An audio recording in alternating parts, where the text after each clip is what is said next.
میرا سوال آپ سے یہ ہے کہ مجھے کئی دوست ملے جن میں سے کچھ سیاہ ہے اور کچھ سنی. جیسے آپ نے کچھ دیر پہلے بتایا کہ جو انسان مانتا ہے کہ اللہ ایک ہے اور محمد علیہ السلام آخری پیغمبر ہیں تو میں مانتا ہوں اس بات کو. تو اگر میں یہ کہوں کہ میں مسلمان ہوں تو یہ جھوٹ نہیں ہے. لیکن مسلمان بننے کے بعد ایک نماز پڑھنا بہت ضروری ہوتا ہے اور کچھ طریقے ہیں جو دونوں ہی دوستوں نے مجھے بتائے, لیکن ان کے طریقے الگ الگ ہیں. تو مجھے یہ سمجھ میں نہیں آیا کہ کس کا طریقہ میں اپناؤں, کیونکہ دونوں ہی اپنے طریقوں کو صحیح سمجھیں. بھائی صاحب نے سوال کیا کہ اگر اللہ ایک ہے اس میں ماننا ہے اور محمد صلی اللہ علیہ وسلم پیغمبر ہے تو میں مانتا ہوں تو اس طریقے سے مسلمان ہوں میں. لیکن میرے دو دوست, ایک شیعہ ایک سنی, اور مسلمان بننے کے لیے نماز پڑھنا ضروری ہے, تو کس طریقے سے نماز پڑھوں؟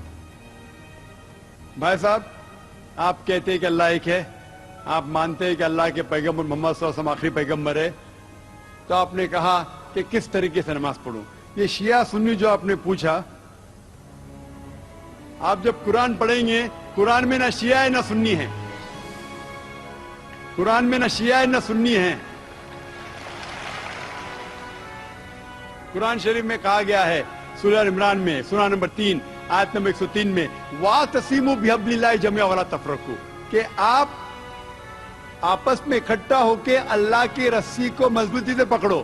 اللہ کی رسی ہے قرآن اور صحیح حدیث. تو آپ دیکھیں قرآن میں کیا لکھا ہے اور اللہ کے رسول کے صحیح حدیث میں کیا لکھا ہے. تو جو بھی آپ سے کچھ کہتا ہے اگر قرآن اور صحیح حدیث کے مطابق ہے آپ اس کی بات مانو. جو ذاکر کہتا ہے وہ بھی کچھ اہم نہیں اسلام میں, ذاکر اسلام میں زیرو ہے. جو ذاکر کہتا ہے وہ بات ماننا ضروری نہیں, لیکن جب میں قرآن کا حوالہ دیا تو آپ کو قرآن کی بات ماننا فرض ہے. جب میں صحیح حدیث کا حوالہ دیا تو آپ کو صحیح حدیث کی بات ماننا ضروری ہے. تو اسی لیے کوئی بھی شخص کچھ کہتا ہے اگر اختلاف ہے اس میں تو پھر سے رجوع ہو جاؤ قرآن اور حدیث کے پاس, کیونکہ قرآن میں لکھا ہے سورہ نساء میں سورہ نمبر 4 آیت نمبر 59 میں ورس نمبر 59 میں اطیعوا اللہ واطیعوا الرسول, اللہ کی اطاعت کرو, اللہ کی بات مانو اور اللہ کے رسول کی بات مانو. اور وہ لوگ those who have been charged with authority, جو اولو الامر ہے, وہ لوگ جو آپ کے امیر ہے. لیکن اگر ان میں اختلاف ہے پھر سے رجوع ہو قرآن اور حدیث کے پاس, اللہ اور اللہ کے رسول کے پاس. تو اگر دو شخص, دو عالم, کوئی بھی اگر اختلاف ہے آپ پھر سے مڑو اللہ اور اللہ کے رسول کے پاس, قرآن اور صحیح حدیث کے پاس. پھر دیکھو کہ کون سا دوست, کون سا مسلم, کون سا عالم, کون سا مولانا قرآن اور صحیح حدیث کے مطابق کہہ رہا ہے. آپ سمجھے؟ تو اس سے پتا چلے گا کہ کیا صحیح ہے. آپ بولتے ہیں کہ نماز پڑھنے کے طریقے میں اختلاف ہے, شروع میں کم از کم جو یکساں ہے وہ تو شروع کرو. اختلاف بہت تھوڑا ہے, نماز کے طریقے میں اختلاف بہت تھوڑا ہے, جو یکساں ہے وہ تو شروع کرو. اگر آپ مسلمان بننا چاہتے ہیں تو اتنا وقت کیوں لے رہے؟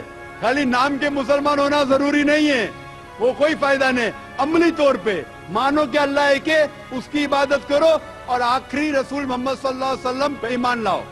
اور اس کے بعد پھر تحقیق کرو آپ کے دو دوست لوگ جو بول رہے قرآن سے کون میچ کرتا ہے, صحیح حدیث سے کون میچ کرتا ہے. کیونکہ اللہ کے رسول فرماتے, صحیح بخاری کی حدیث ہے, اس طریقے سے نماز پڑھو جس طریقے سے آپ نے مجھے دیکھا. تو جو صحیح حدیث سے ثابت ہے, قرآن اور صحیح حدیث سے, اس طریقے سے نماز پڑھو.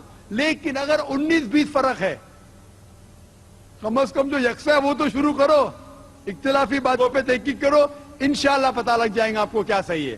تو انشاءاللہ ابھی آپ صرف نام کے مسلمان مت نہ ہو, عملی طور کے اوپر مانو کہ اللہ ایک ہے اور اللہ کے رسول محمد صلی اللہ علیہ وسلم آخری پیغمبر ہے. Hope that answers the question.